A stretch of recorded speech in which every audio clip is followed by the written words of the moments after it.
moving from a bunch of multifamily into big retail centers, warehouses, or some office and hotel, you cannot cash out, right? Well, technically you can to some extent, but the general answer is you cannot cash out. So let's say if at that time you say, hey, I have a few $1 million worth of property, I just really want to take out a chop chance to buy a boat.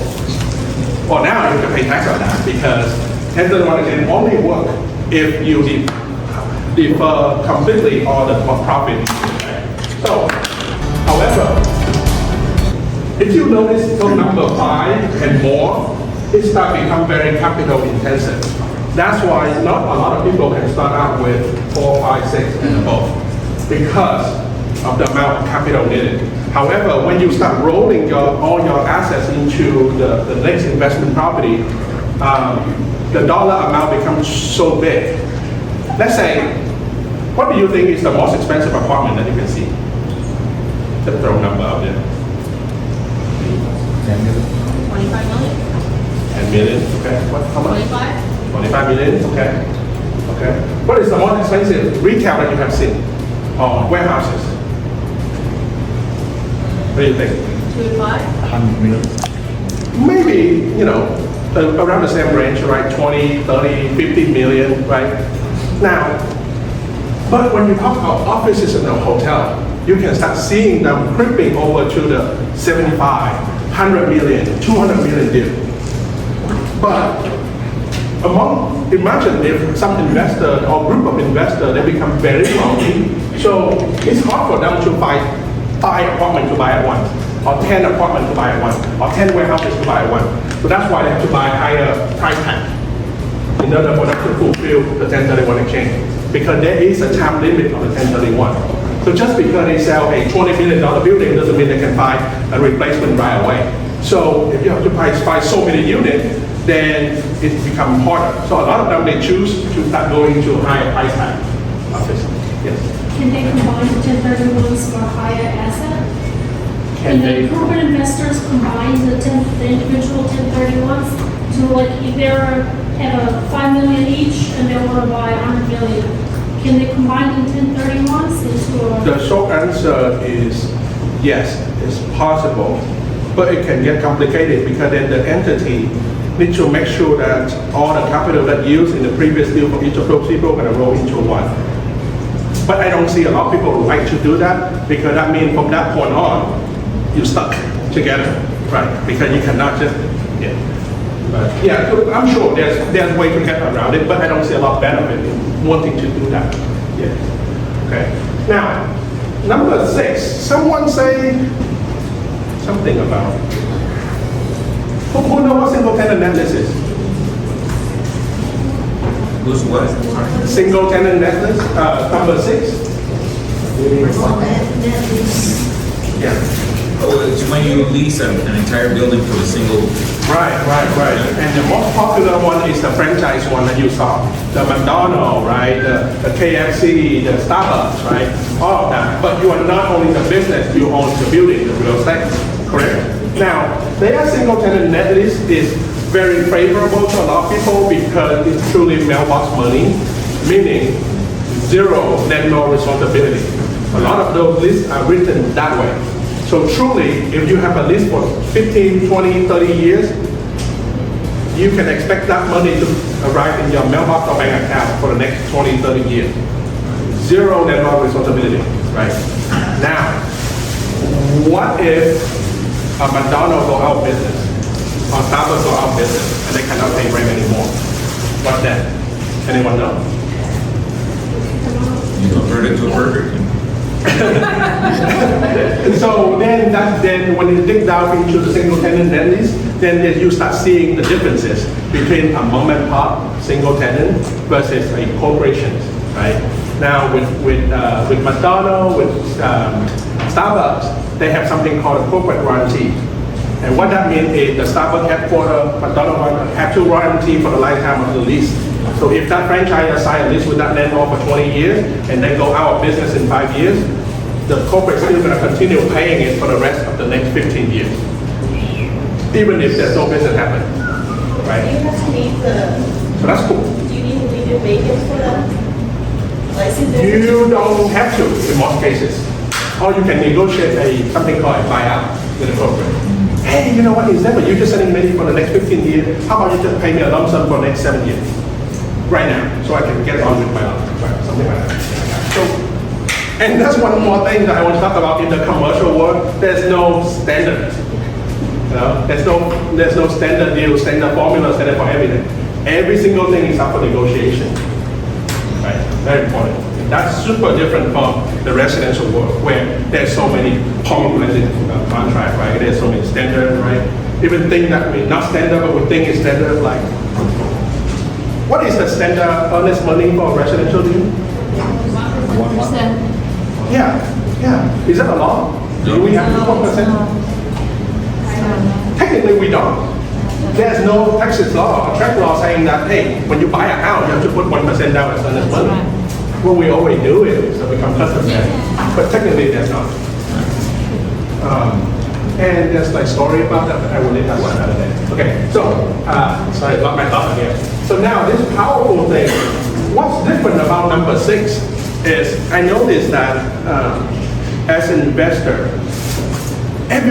well, first of all, you guys hear how good a single tenant net lease is, right? So why wouldn't everyone go buy it? It's expensive. Yeah, it's expensive. That's right. If you're expecting high return on your money, you're not gonna get that. Because the one that's selling this single tenant net lease, they know how good it is. They know there's a price that you need to pay for something that guaranteed, right? Because in any investment, we always have risk and reward. So when we talk about we have extra warranty, that means you have so little risk getting it. There's a price to pay for it, and that's what happened. So most of the investors who can take advantage of this, they have to pay cash. If you have to, because the return most of the time is less than the interest rate. So if you have to take out a commercial loan for 5%, 7%, 8%, and your return is only 4%. It doesn't make any sense. Even right now, there are some single tenant net lease deal around 6%, but the interest rate is how much? 7, 8, 9, 10%, right? Yeah, so then if you get into this, you start feeding it money, not mailbox money to you, mailbox money to us, right? So it doesn't make any sense. That's why it has to be cash. That's why this product tends to be on the latter life cycle of an investor. Because when they have a bunch of this, they have sizable amount that now they can roll the whole thing cash. They no longer need to take out mortgage anymore on the commercial product. They just roll the whole cash into those single tenant net lease, and all they care about at that point is the stability of the cash flow and how predictable that is at that time, right? Of course, if you meet someone who have 3, 4, 5 million cash, then you may also bring this option to them as well. But a lot of time, as a younger cycle investor, meaning someone not about the age, but they know that their investment horizon still 10, 20, 30, 40 years out, no one gonna jump into this because this don't have high appreciation. All of this have very high appreciation, especially multifamily. There's so many ways for you to force appreciation on a multifamily deal. So you can 2x, 3x, even 10x your money, right, within the next 10, 20 years. So that's why a lot of people, they don't jump to this. Unless they just really, one of those where they say, you know what, instead of putting all my cash into a CD, I'm putting into this. Then yes, that's doable. Now, if I want to mention 7 and 8 because since we're talking about 1031 exchange, that's one of the things. When I got my master's in accounting degree, I actually write my graduation thesis on 1031 exchange. And that was my first introduction to real estate. Before that, I never think that I would get into real estate. But that's cool. And the funny thing is, I actually get a lot of my research material about my 1031 write-up from Marcus and Millichap at the time because, by the way, they are one of the biggest publications of commercial real estate research around the U.S. So if you want to find any good research piece to read, check it out, Marcus and Millichap website. What is it? What's the website? Marcus and Millichap, the company's name. I can share that later. Okay, so what happened is they say, hey, like I say, when you want to defer tax, that means every time you sell a property, you make a lot of profit, you don't want to pay tax on it, so your capital gain tax keeps getting deferred. Well, what happened when you die? right? When an investor dies, there is generational tax, right? There's estate tax, and then they also have generational tax forgiveness as well. And then within the 1031 exchange law, they have something called step-up law, right? So what that means is a lot of people, when they start planning asset planning, a lot of these people, when they have 10, 20, 30 million in assets, they start buying life insurance. So that way they have a life insurance amount that can help them offset the tax on some of that if they want to give the money to their children. But if they want to continue holding on to that property for generations to come and create generational wealth, what they do is they will make sure that they have a property in a trust where the next generation don't sell that property, but they get the benefit of something called step-up tax. Meaning at that time, if the property was, let's say, $10 million, okay, or $20 million, the tax law helped forgive all the gain that they have up until that point. So when the kid inherits that property, the kid inherits $20 million building. Meaning, if the kids sell the next year for $21 million, they only have to pay tax on the $1 million. That's how this works. But of course, right, because every family different, everyone have a plan. So when they plan about long term, and when we talk about commercial real estate, we get used to with the timeline. Some of them are super long term, right? Not next year, it's like next decade or something. But yeah, so that's some of the ideas to keep in mind. In case, if you ever talk to anyone that are very sophisticated in investing, and they mention something, and this is something that I want to share. And this is my personal observation along the time that I think it works for a lot of people. Okay? All right. Now, this is probably the longest slide I will stay on, but for the couple one, we're going to move really fast. Okay? Any questions so far? All right, so now let's take a quick summary. We're going to have the next 3-4 slides going to be very high level overview. Why should someone transition from residential to commercial? I did have one last question. So for the trust, like, isn't there a tax on the trust though, higher, like 14%? Depending on what type of trust it is, there's so many different ways to structure it where you can get away with it. That's why most wealthy families don't pay tax. Okay. Right, yeah. But a trust is just like an LLC, it's very customizable. All right. So here's a 3 things to keep in mind whenever you talk to, and the reason I brought this up is because I assume that most of you are residential realtors, right? And you deal with a lot of people who have houses, right? So some of this talking point can trigger for them to start thinking about, hey, what is the next step for them, right? And I say, scalability is one. That's a quick summary of what we talked about.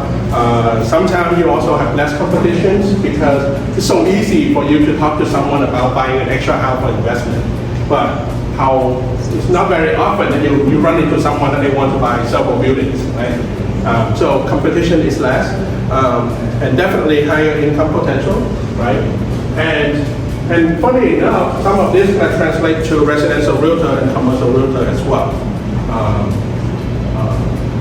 So keep those points in mind. So how exactly can you help some of the clients with the transitions? I would say first and foremost, try to educate yourself more, right?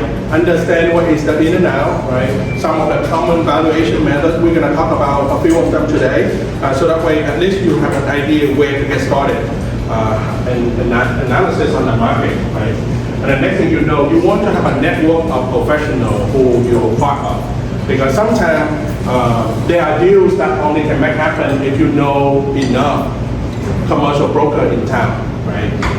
And commercial broker is just one of them, but all the professionals are equally important. So you got to start with your network, right?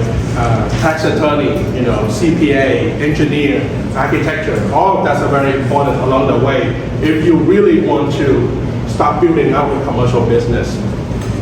Understand the financings, what are different options is, right? Earlier we mentioned SBA loan, right? In what cases, when you talk to someone that you can suggest them to look into SBA loan, right? Someone who have a successful business, they renting a space in the shopping centers. Well, maybe it's time for you to bring up a conversation about how Well, if they own it, maybe they should look into an SBA loan that's big enough that can help them get into an ownership of a building. So that way, because just like the same conversation that we have with residential people, right? How many times you talk to a tenant about potential of buying a house themselves, right? So same thing apply in the commercial world as well. And that is something that you can get started tomorrow. Imagine how many businesses do you run into, right? Do you go eat at a restaurant? You go to professional offices like doctor, lawyer, dentist, right? Do you ever talk to them about their current space, right? And then the same thing probably when you start asking those questions, you start picking their interest in different directions that they never thought of possible. Okay? Question, whenever they ask me that question, I see that they don't find like a single unit to buy. It's like the entire shopping center. How can you help them to buy this one? Well, then buy the whole big one. Sometimes, depending on how strong their financial is, because a lot of businesses, if you notice, they don't just have one location, right?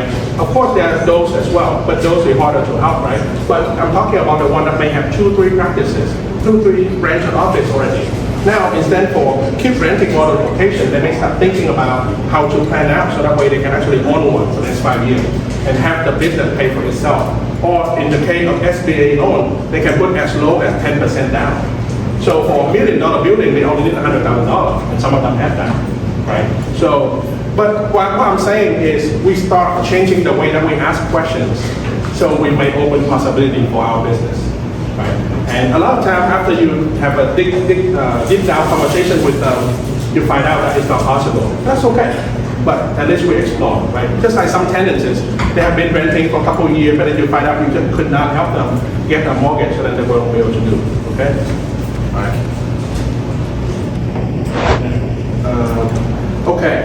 What do you need to know when you talk to someone who may be thinking about investing in commercial property? By all means, this is just to get started, but it's not like exhaustive question, right? But however, these are a few elements that I think that if you're curious enough about someone's motivations and investment goal, you may be able to find a solution for them. Or you may be able to bring all of this and talk to a commercial expert to see, hey, if there's any possibility about exploring all this, okay? Okay, now commercial leases. I know for the majority of our talk today, we're mainly talking about investment sale, meaning someone who buying a commercial property outright, right? And not just talk about leases, but commercial leases is also a big part of the business being a commercial agent, because you have a lot of potential tenants, businesses that they just buying just doesn't make sense for them. Like what you're talking about earlier, right? Sometimes they just have enough money, capital, financial, or maybe they're just starting out, having the very first shot, right, for their businesses. Then understanding commercial leases is important to see, hey, what kind of question that we can ask these people in order to help them. So I'm not going to spend a lot of time talking about leases because that's a whole different class by itself. But it's just some suggestions on what to think about whenever you talk to someone that may need a commercial lease, right? And I know some of you out there specifically doing commercial lease, so he may be someone good to talk to in the back of the room. So, you know, you want to understand what they're going to use it for, because the need for the location will be very different. And all of this, the second question is very important because that may determine how much they can afford, and on top of that, what they needed to get started. Because in the commercial lease world, there's something called TI, right? But most of those who have done about it, you probably have heard of TI before. So that negotiation is also something else separately that some businesses may need to get the space ready, right? Because it may be capital intensive. And then the rest of it is at least the very basic information to get started with the conversation. So Tom, since you are an expert in commercial leases, would you like to give a shout out? Anything else you should watch out for when you have someone with a commercial lease? Any other good question to ask? I mean, it's already covered up most of the thing over there. So, signage is one of that, parking is too. Right, signage and parking, also important question as well. Some businesses really need the parking. Some businesses, they only have a few people visit every day, right?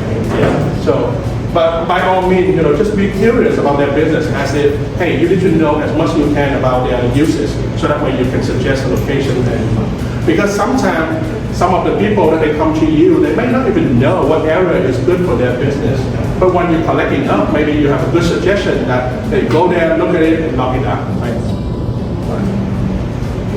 Okay, so before we get into the deal analysis, I want to go over some basic terms. I think some of you probably have heard about most of this, but I didn't want to throw it out there so that way you start getting familiar with the vocabulary in the commercial world, right? The most common word you hear are probably cap rate. Since everyone talk about cap rate, how do you calculate cap rate? You get the net operating NOI per property divided by the price.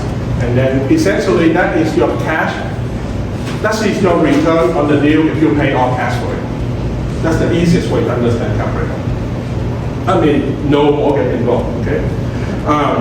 And then you calculate, this is a calculation quickly for all stuff and the cash flow. It's very easy for you to look up all this, but just keep in mind and see if you can understand it. A little bit more in depth into the contract itself. I'm not going to go over the contract at all because the commercial contract also very different from the residential contract. But you will start being very familiar with this term. Letter of intent, the LOI, basically is a non-binding document, but it's only a one page. I will share some of the items that I'd like to put into an LOI, but just think about the LOI as your personal letter, right? So it doesn't mean anything much, kind of, but you can put anything to it, okay? But there's some guideline on what you should have in order to communicate the buyer's intention to the listing agent or the seller, what they would like the contract to be. So there's a thing called feasibility period in a commercial contract, and think about it as your research period. In the residential world, we have option period, right? But option period is very short.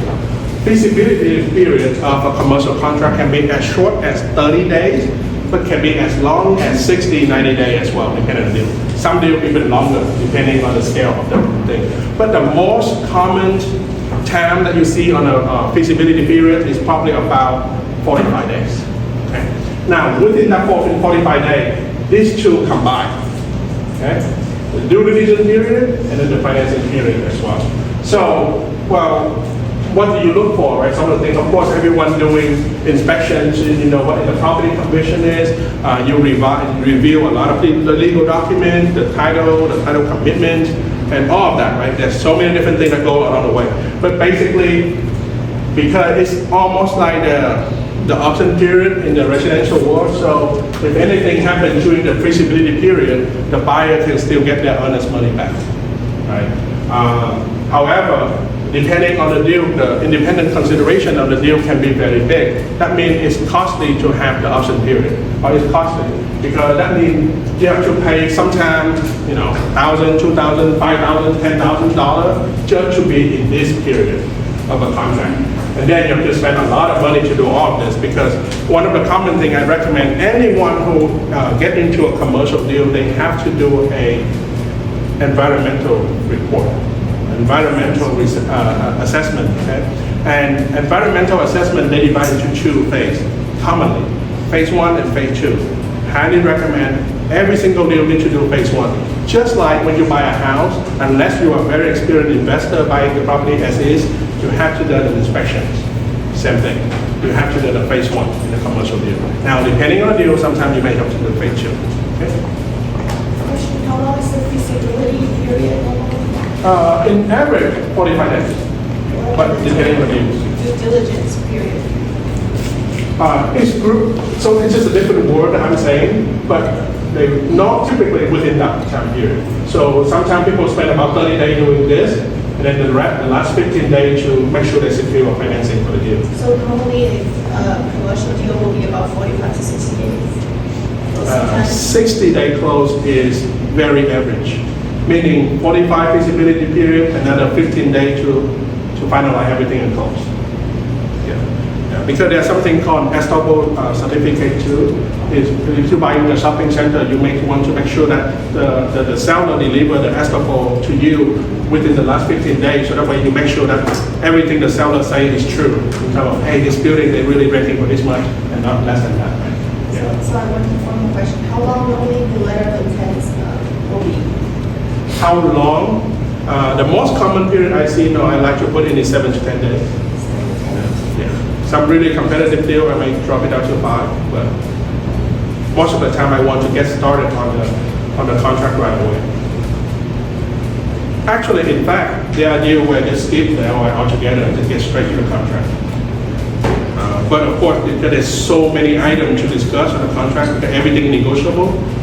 It's a lot more efficient to start with the LOI. Okay, so analyzing deals, right? What are some of the things that we look for? So again, today we are going very high level analyzing deal because depending on the product type, we may analyze the deal very differently. But there's a few things that we will look at all of them, right? So when you analyze a deal, you want to understand what is the cash flow look like for the property because everyone cares about how much money coming in, right? The cap rate of the property, so you can figure out what is the return of your money, okay? The location, a lot of time is very subjective, but different investor, different buyer may have different definition of an ideal location. So that's when you really need to get to know them in order to see, because if you know what they're looking for, some location may be very bad for someone else, but maybe good, very good for them. So, but it's good to include that in the analysis talk with the client. And then the tenant profile is also very important. Some investor, they just don't like any, they prefer to have more national tenant. Some investor, they may like some mom and pop tenant as well, because depending on their strategy that they have with the property. And then, of course, physical condition, that's, you want to look at that for every deal that you do. Now, when we're evaluating the value of the property, typically there's still 3 ways to evaluate that in a commercial deal. You do the most common and the easiest way to do is the income approach, right? You just based on the P&L, and then you do your calculations, and then you find the NOI or the CapEx rate for that. Now, however, I will share some of the items shortly, but the funny thing about commercial real estate is sometimes when you get into the deal, you may see 2 sets of books. And what means is sometimes that's what they file tax with, and then what actually is the performance of the property. And then there's some assumption along the way as well. So then when you do your own calculation, a lot of time as an agent, we have to introduce our assumption. But we have to talk to our buyers or seller to see if it's agreeable with them. And then you go from there. Because every investor have different risk profile. So the more risky one versus the less risky one going to have different assumptions when it comes to numbers. Right? Just like some investor tell me, oh, when I buy a house, I don't need to care about a vacancy. I always feel my property. Like, I don't know, it's impossible. But yeah, some people, but we work with a client, right? So if that's what they want to look for, we're going to be aggressively for them because that is their investment. Okay. So besides the income approach, we have self-comparison approach and cost approach as well. And you see most of this in most of even the residential appraisal report as well. But in the commercial world, commercial appraisal report, they will also include all of this as well to get to the final price of the number. Okay. Now, what if you found 2 deals? How do you know which commercial deal is better? Because there's no 2 deals the same, right? So how do you decide which deal is better? A lot of that, they use the return on investment or the cap rate to decide which project is better. Hey, if I buy this building, I got 6% return. If I buy this building, it's 6.5% return. Hey, my goal is to have more return, so maybe I'll go with this one, right? But it's not as simple as that because sometimes they say, well, even though this one's not paying a lot right now, but they have more potential to appreciate later. Then at that time, we talk about the growth potential, right? And then exactly how do we look for? So we will go through some of this to see what are some of the things that you want to keep in mind, right? And then of course, every property have different risks. Hey, is this tenant gonna be here next year, right? Like for example, how many patients a dentist need to see a day to pay rent? versus how many donors the donor shall have to sell to pay rent, right? So there's different risks to take in mind. All right, now, when we're talking about potential appreciation, so this may get back to the question earlier, someone asked where to find commercial deals, right? Because a good commercial deal, sometimes you want to see how likely that something is a good investment for the futures, right? So here's a few things that you want to look at and make sure you understand. You're constantly looking at the market trend so you can see, hey, what is the development look like around the Houston MSA, right? Or in Texas, or in the US in general. What is the area that we're looking at? And how exactly do you perceive that the property value can increase, right? Local accessibility, right? How connected all these locations can be. Anything you can do to the property improvement in order to grow. This is a very common for multifamily, right? A lot of people come in, Class C, Class D building, they're able to improve the property condition, increase rent, all of a sudden become a Class B property, and boom, you double the value within 2 years, right? Or 1 year even sometimes. And then any local economic factor that we want to think about, right? Like how in Houston, what industry in Houston do you think is the biggest, the strongest? Employment and growth. Medical, healthcare, right? Even more than oil and gas, surprisingly. But oil and gas is pretty up there as well. So both of them, if you understand the economic driver for both of those industries, you may be able to speak intelligently about some economic indicator for the year. All right, now, so that's future value, but how about the cash flow itself, right? So earlier I said, yes, some simple calculation that you can do. However, there's a lot of assumptions along the way because when you do a cash flow analysis, you evaluate the income versus the expense.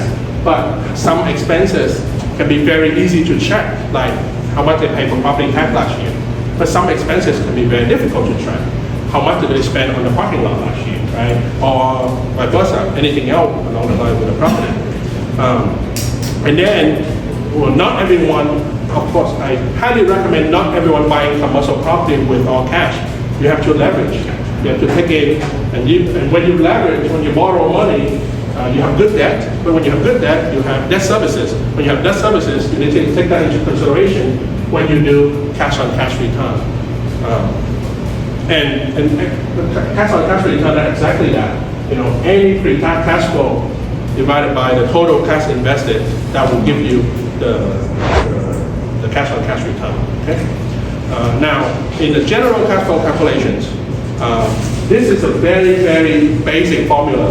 Every day we're going to go through this, no matter what. However, what go in between and what go under them is what going to be varied from deal to deal. Okay? So revenue is anything that you can think of in terms of revenue. Sometimes it's just straight up rent. However, between this number and this number, you might have a few more extra things in between.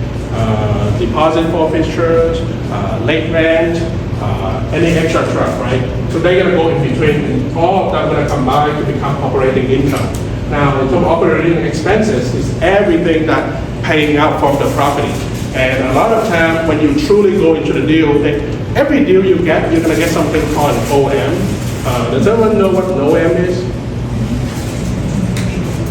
An OM, think of it as like a fancy brochure to tell you everything that the seller wants to tell you about the property, right? So, of course, within the OM, there will be a section called for financial. And within financial, they're going to have their calculation on here as well.